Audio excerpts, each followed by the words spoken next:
Pada tahun 2020, dunia digemparkan dengan munculnya virus baru yang berasal dari Cina.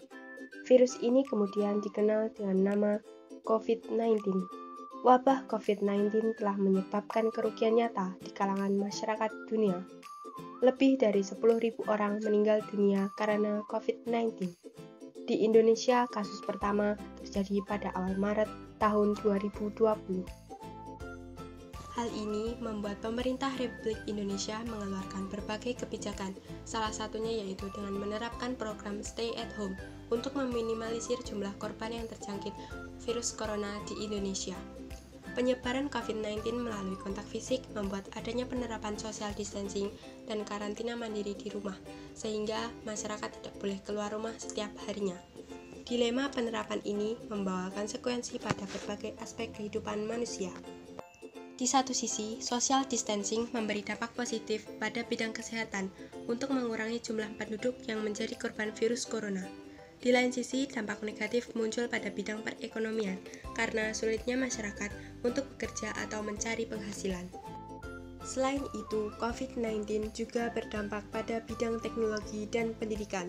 Hal tersebut memberikan khasanah baru untuk dilakukannya sebuah solusi dari permasalahan pandemi COVID-19 yang berimbas kepada bidang pendidikan di Indonesia. Maka dari itu, saya, Debbie Diva Salsabila Putri dari SMPN 2 Kauman memiliki gagasan solutif, kreatif, serta inovatif untuk memecahkan permasalahan yang dialami oleh pelajar pasca pandemi melalui program sekolah.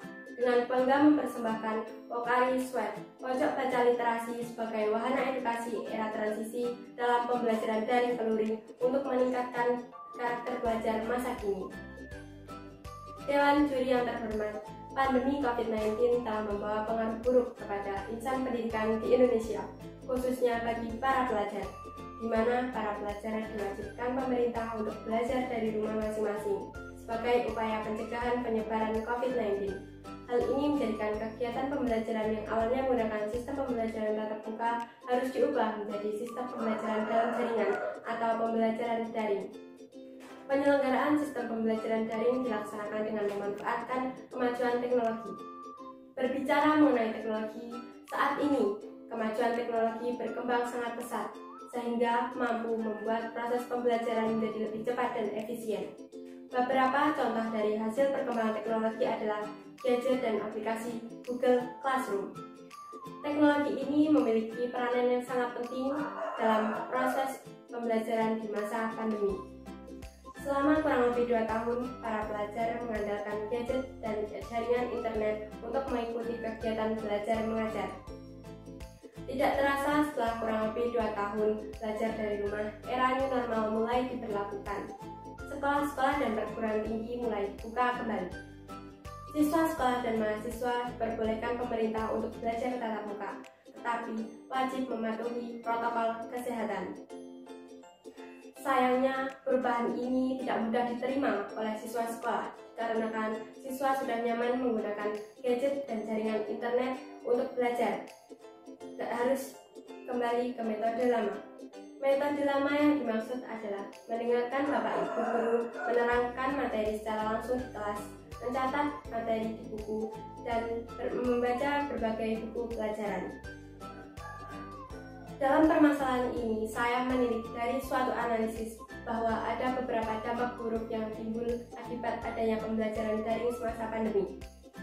Yang pertama, gadget yang awalnya digunakan sebagai media pembelajaran kini tidak lagi digunakan untuk belajar, melainkan digunakan untuk kegiatan negatif lainnya.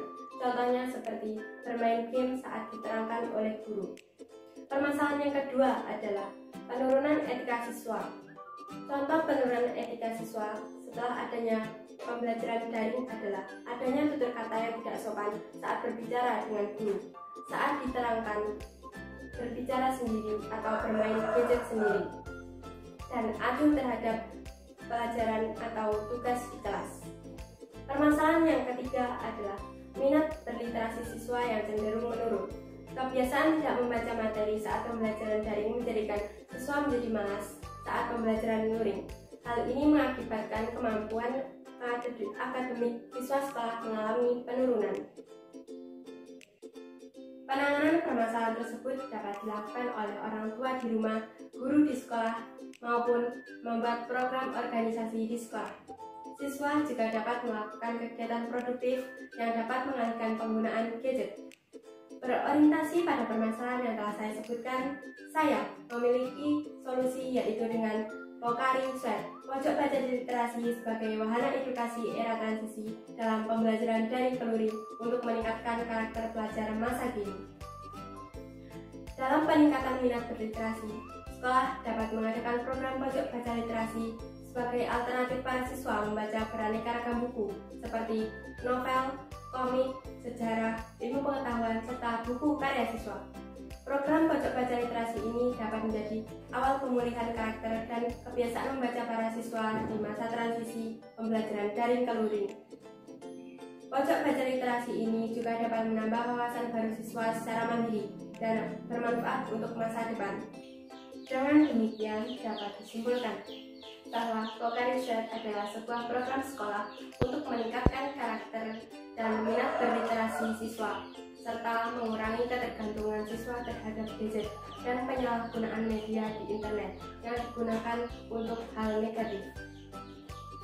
Harapannya, pojok baca literasi ini dapat diterapkan di semua jenjang pendidikan, mulai dari TK, SD, SMP, dan SMA. Melalui program ini, maka akan timbul karakter positif siswa dan melatih berliterasi siswa. Dengan demikian, budaya literasi di Indonesia semakin maju dan memiliki generasi muda yang kaya akan wawasan. Dalam hal ini, saya, Debbie Diva Salsabila Putri dari SMPN 2 Kauman, sangat yakin apabila Pokari Sweat diimplementasikan serta dilaksanakan secara efisien, maka akan meningkatkan karakter dan minat berliterasi pelajar masa kini. Buah mangga, buah kiwi, makan buah sambil makan nasi. Para pemuda, siswa dan siswi, marilah kita dukung gerakan literasi. Ke pasar beli ikan teri. Ikan teri dimakan sama nasi putih. Saya Debbie Diva Salsabila Putri, pamit undur diri dan terima kasih.